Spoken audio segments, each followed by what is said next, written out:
Ajo është rreth të 70-ave dhe në kushte të tjera duhet të bënte vetëm rolin e moshatareve të saj, atë të gjyshes. Por realiteti për Rahime Dema nga fshati Bardhoci i Kukësit është pak më ndryshe. Dërsa bën punët e fshatit, mes të cilave kullotja e baktive, i duhet të kujdeset edhe për niprit e mitur. Së bashku me nuset, i ka vënë shpatullat shtëpis, duke sfiduar edhe moshën. Unë me 4 vajze e 3 djemë. Djemë të i kam në Gjermani, vajzat i kam të martohme. Në mungesë të burrave, përveç punëve të shtëpis, gratë e kësaj familjeje bëjnë gjithçka që përfshin punët e buqësisë, duke e bërë edhe më të rëndë jetesën për ta. Bardhoci është një ndër fshatrat e fundit të Kukësit, në kufi me Kosovën. Është zbrazur pothuajse krejtësisht.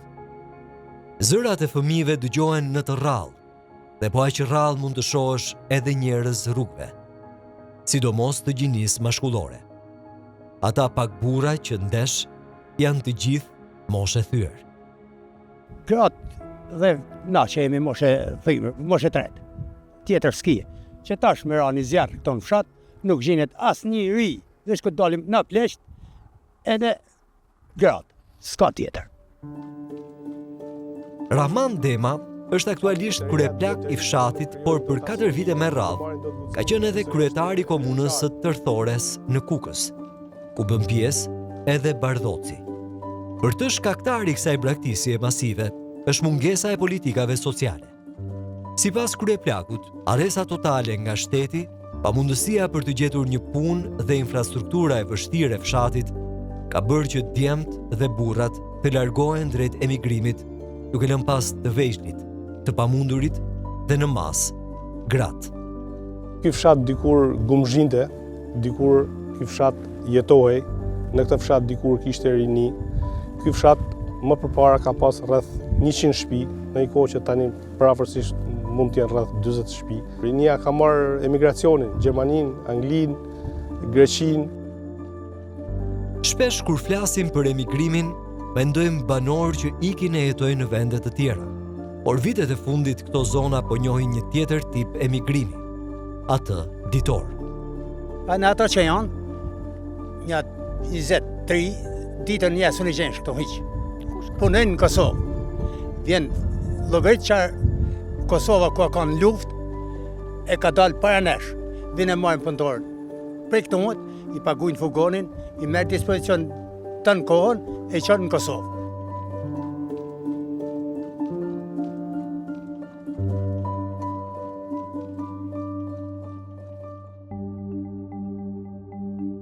E kështu të prekura nga emigrimi masiv, 10 familje në zonën e Kukësit dhe të Prizrenit po mbahen në këmbë nga gratë, të cilat çdo ditë përballen me barrën e dyfisht të jetës dhe përgjegjësisë për familjen. Dërsa burrat janë larguar në kërkim të një të ardhmeje më të mirë jashtë vendit, gratë mbeten në shtëpi për të rritur fëmijët, kujdesur për prindrit e moshuar, e shpeshherë edhe duke punuar tokën. Vera Istrefi, aktiviste e shoqërisë civile në Kukës, thotë se qyteti i vogël në veri të vendit po përballet me një numër të paprecedent të emigrimit masiv, kryesisht burra dhe djemë të rinj. Dhe i gjithë bara për mbajtjen e familjes, pra për rolin familje, qoftë rolin e nënës, apo edhe të babait, apo edhe jo vetëm i mbetet gruas në Kukës. Dhe në këtë kontekst, padyshim që pozita e saj është rënduar goxha fal këtij fenomeni. Të dhënat zyrtare tregojnë se Shqipëria dhe Kosova prej dekadash janë prekur nga një emigrim masiv, dhe në të dy vendet ka një rrudhje drastike të popullsisë. Sipas Instat, vetëm dekadën e fundit vendi ynë ka humbur mbi 14.8% të popullsisë, krahasuar me 2011. Ndërsa Agjencia e Statistikave të Kosovës, ASK, për vitin 2024, raportoi se nga vendi emigruan 37.451 banor.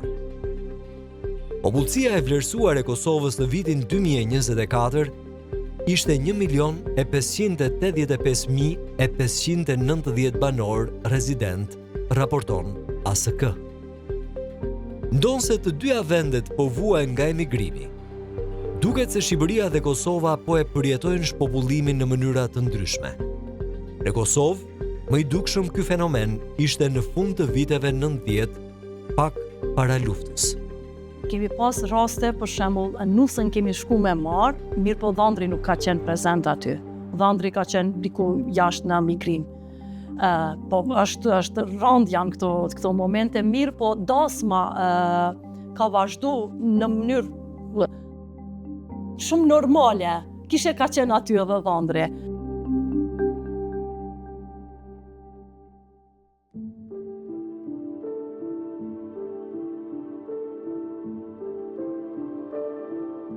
Saranda Çelaj Pervizaj është nën e 3 vajzave. Më e madhja 5 vjeç dhe më e vogla vetëm 3 muajshe.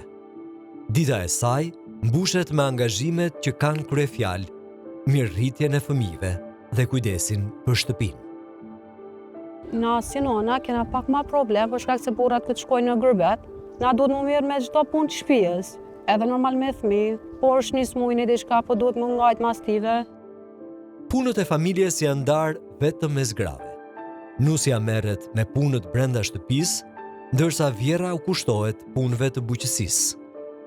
Dita ime në mëngjes fillon ora 8, ku ta çoj çikën prej gjumit me punë të qerta.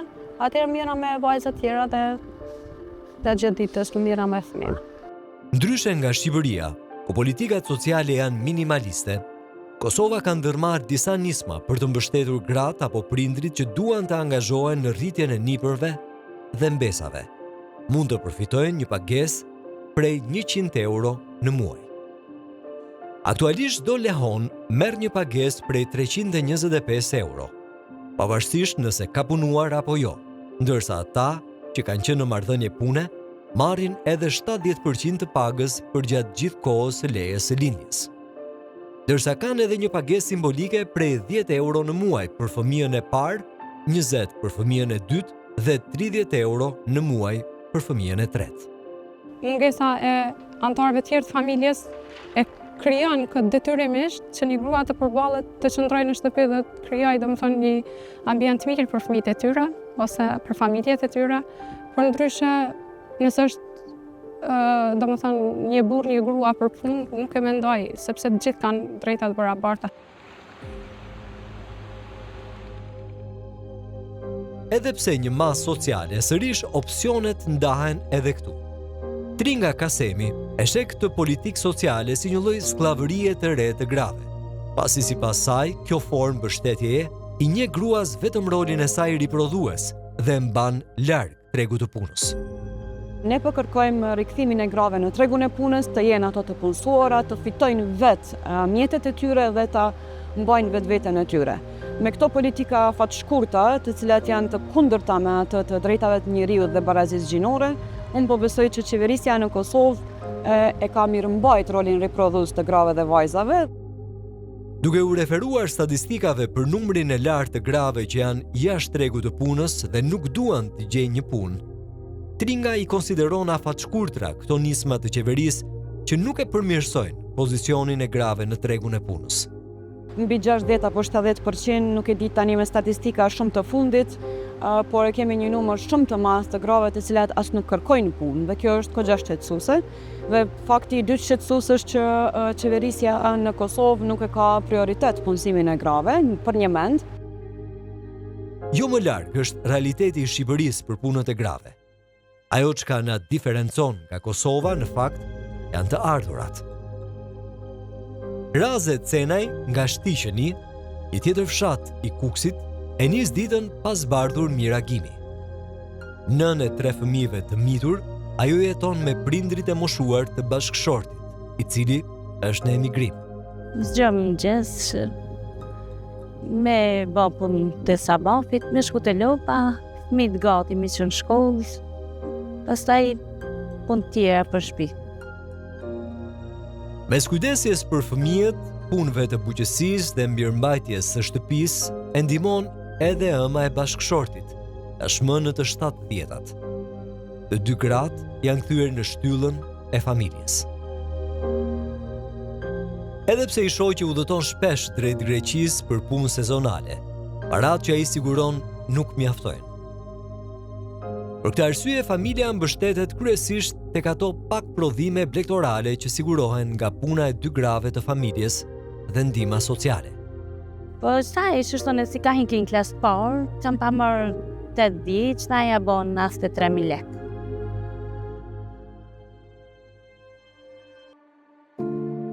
Kuksi është një ndër qarqet që ka pësuar humbjen më të madhe të popullsisë në vend. Referuar të dhënave të censusit të vitit 2023, Kuksi ka humbur afërsisht 30% të popullsisë në një dekadë, ndërsa krahasuar me të dhënat e censusit të vitit 2001, popullsia në këtë qark është përgjysmuar. Sipas anketës së buxhetit të familjes 2024, Kuksi rezulton qarku më i varfër në vend. Në vitin 2024, njësitë ekonomike familjare të qarkut Tiranë shpenzuan mesatarisht 108.588 lekë në muaj, ndërkohë që një familje në Kukës shpenzoi vetëm 75.048 lekë në muaj. Ndërhyja shteti këtu nuk ekziston, është inekzistent. Jo vetëm fshatin Bardhës, po në gjithë qarkun e Kuksit. Fleksibiliteti, oraret, ditët e punëve, orët e punëve në javë, gjëra të tilla duhen parë nga politikat shtetërore, sepse nëse një gruaje i duhet të luajë edhe rolin e nënës edhe të babait, sa kohë do ketë për të punuar, dhe a do ja vlente të punonte dhe të linte më njanë këtë role. Sipas Instat, burrat janë më shumë prezent në tregun e punës se sa gratë, duke pasqyruar pjesëmarrje më aktive, respektivisht 82.3% dhe 69.3% për moshat 15 deri në 64 vjeç. Një tjetër e dhënë shqetësuese është fakti se vetëm 51.2% e grave janë të punësuara me pak, ndërsa 28.5% e tyre janë punëtore pa pagesë në biznesin e familjes. Shumica e grave punojnë në bujqësi me rreth 41.5%, ndërsa sa i përket papunësisë, raportohen shifra më të larta ndërmjet grave me rreth 10% krahasuar me 8.9% të burrave. Raporti Instat ka gjetur se 14.0% e grave kanë mbetur jashtë tregut të punës për shkak të angazhimeve të detyrave shtëpiake, krahasuar me vetëm 0.4% e burrave që deklarojnë këtë si shkak inaktiviteti. Në Kosovë, situata e punësimit është edhe më dramatike për të dyja gjinit. Referuar strategjisë së punësimit, në 2022-shin, niveli pjesëmarrjes në fuqi punëtore të popullsisë së moshës 15 deri në 64 vjeç ishte vetëm 38.6%, shumë herë më i ulët se mesatarja e BE-s, që është 74.5%. Nga këto 55.5% ishte pjesëmarrja e burrave, dhe gratë përfaqësohen në tregun e punës vetëm me 22%. Këtë pjesëmarrje të vogël në tregun e punës, ekspertët thonë se vjen si rezultat i niveleve shumë të ulta të aktiviteteve të grave dhe të rinjve të grup moshës 15 deri 24 vjeç, që kanë një pjesëmarrje në tregun e punës prej 19.4%. Tringa Kasemi rendit si një ndër problemet kryesore që mban larg tregut të punës mungesën e çerdheve publike dhe koston e lartë të tyre. Në këtë rast, bara e shtëpisë, me mirëmbajtje të shtëpisë, me mirëmbajtje dhe me kujdes ndaj të moshuarve dhe fëmijëve, edhe këto çështje derisa nuk zgjidhen, unë nuk e besoj që do të ketë gra dhe vajza më shumë në tregun e punës.